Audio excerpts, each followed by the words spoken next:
Lecture 8, everybody. Missed most of you yesterday. Hopefully, we'll see most of you tomorrow. So, a couple of things. Midterm week. So, I'm sending the midterms out.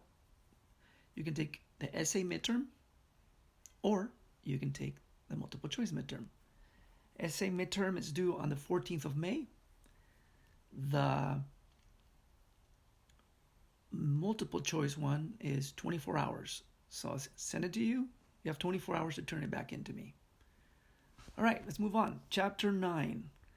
So, Chapter 9 focuses on how this evolving identity is beginning to peak for brown people of Mexican descent, primarily because that's where Vigil is focused most of his book, if not pretty much all of his book. And how their evolving identity is beginning to coalesce across time. He brings up the 1930s when brown people started trying to organize into unions, but they weren't the only ones. It was a Great Depression, and people needed to figure out how to survive, and naturally they needed to come together. Several people are brought up of importance by Vigil, Edward Roybal, Sal Castro, some of them. But there's many of them. You know, those are the people that kind of caught his attention as examples for this particular chapter. Things to pay attention to are the attempts at organizing ourselves, but also the weaknesses behind organizing ourselves.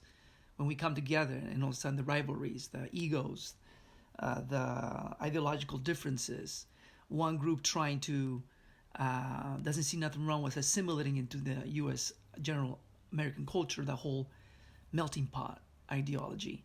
The other one recognizing history that the U.S.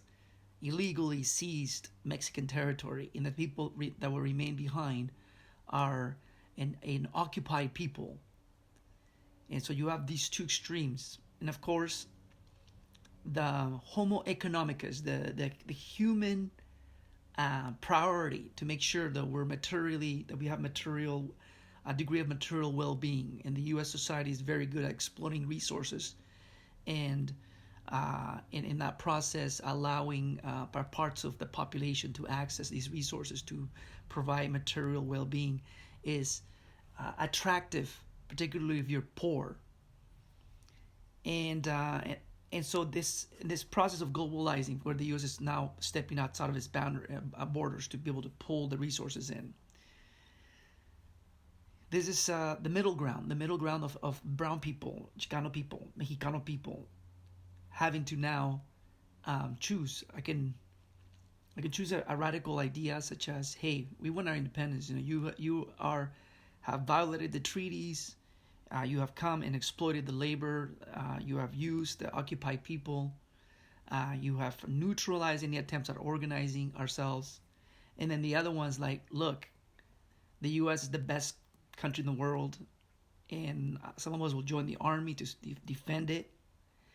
Why we don't need Spanish.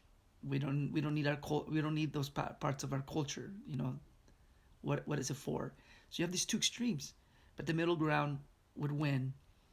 And in the Chicano, I think the Chicano identity is the final attempt at coalescing all the Mexican descendants of the Northern Territories would be the kind of like the final identity to be able to finally bring to the general consciousness our last attempt at recognizing our history, recognizing being proud of that, of having survived 500 years of attempts at assimilating us fully.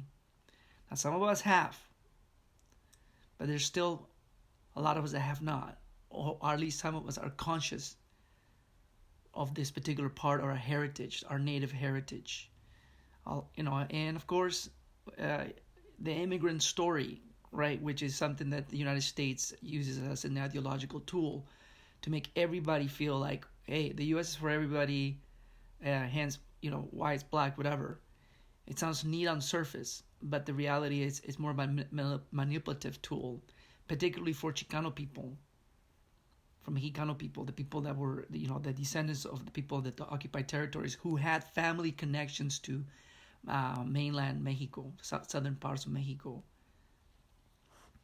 And anyways, so a couple other things that stand out in chapter 9 are gerrymandering. That when things started to finally socially loosened up, where African Americans and people start coming out, hey, we demand full access to the society. We're tired of being in the reservations. We're tired of picking cotton in the South. We're tired of picking the crops and mining the mines across the Southwest if you're brown. And gerrymandering was, of course, that as brown people were trying to organize themselves, and black people too. So this is not just a phenomenon for Chicanos, but also for African Americans with their own particularities for each group. But for Chicanos concentrated across the Southwest and Southern California, gerrymandering was a very powerful tool used to undermine the political voice of the brown people for a long time. So that began to be challenged in the 70s. The Chicanas, right, and this clash of ideologies, left this powerful conversation about the people that supported the brown people, the people that bring brown people into the world, women, the Chicanas, which is another neat part of his discussion in this chapter. And he also brings up the La Vida Loca and the Chicano pride, and how these things are not suspended and they just didn't come out of nowhere. It was part of this process of oppression and marginalization that gives rise to people who will push the boundaries of what is socially acceptable. So, and we have already discussed that in a previous lectures. And I'm going to move on now to conclusion. And I think in conclusion, what's some of the things that he leaves us thinking about is recognizing that this whole world owes its debt to Native people, their lands, their ingenuity, their wealth. And the other thing that he also points out is that we must remain fluid in the way we keep going as a brown people into the future. That when we become rigid, then what happens with rigidity is it causes breakup, factionalism, it causes resentment, and so I particularly like how he ends that, because it basically tells us that we shouldn't spend so much energy in trying to convince people to think like us, particularly within our community, but instead to see what is proactive and productive. And at the same time, feeling proud of who we are and our heritages, our family heritages, our tribal heritages, our national heritages. And I don't mean national in the Mexican state sense, or the U.S. state sense, or the Honduran state sense, or the Peruvian state sense. No, I mean it in the nations that existed here and what they managed to accomplish, and be able to feel proud of carrying that part of us, because for a long time we neglected it, we shunned it, we put it down, and we carried this shame of carrying this skin color that we inherited from them. And of course, the societies today, they tend to focus primarily on the European contributions, and some people get lost in we're all mixed now, we're all from different parts of the world, and where are we supposed to fit in? That's not the point. You can live with all that. We can all live with all that. The thing about it is that the general ideology in society is this sense of not fitting in because the way we look. Well, why do we look the way we look? Well, we look like this because we have a heritage that we need to recognize and have pride over.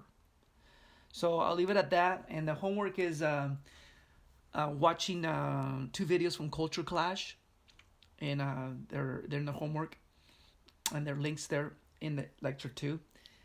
and just watch it. Analyze it with some of the information you've picked up along the way in the book, and just use it to be able to see the vida loca, to see the envy, to see the extremes in ideology. Because those things that make us think, because they're all tied to these historical processes, this evolution of our identities as we react to each situation that's been brought forth, that's caused fragments in our lives. First fragment, the invasion of the Spanish and the Europeans. Second fragment, the casta system. Third fragment, attempting to create a ideology behind a so-called mestizo nation. Fourth fragment, the United States invading the northern territories of Mexico, oppressing and using the Mexican labor that remained behind, and then pulling more from Mexico. And the last fragment, our attempt at finding pride by recreating our identity, and for a while getting behind the Chicano label to do that. And of course, it's been a struggle, and then now we have these terms, right? Hispanic, Latino, very warm and non-threatening terms, because Chicano, it presents, I know the truth. While Latino is like, well, I have multiple heritages, and we should all be proud of, just very fluffy things that don't challenge. The Chicano sought to challenge because they had the historical evidence on their side.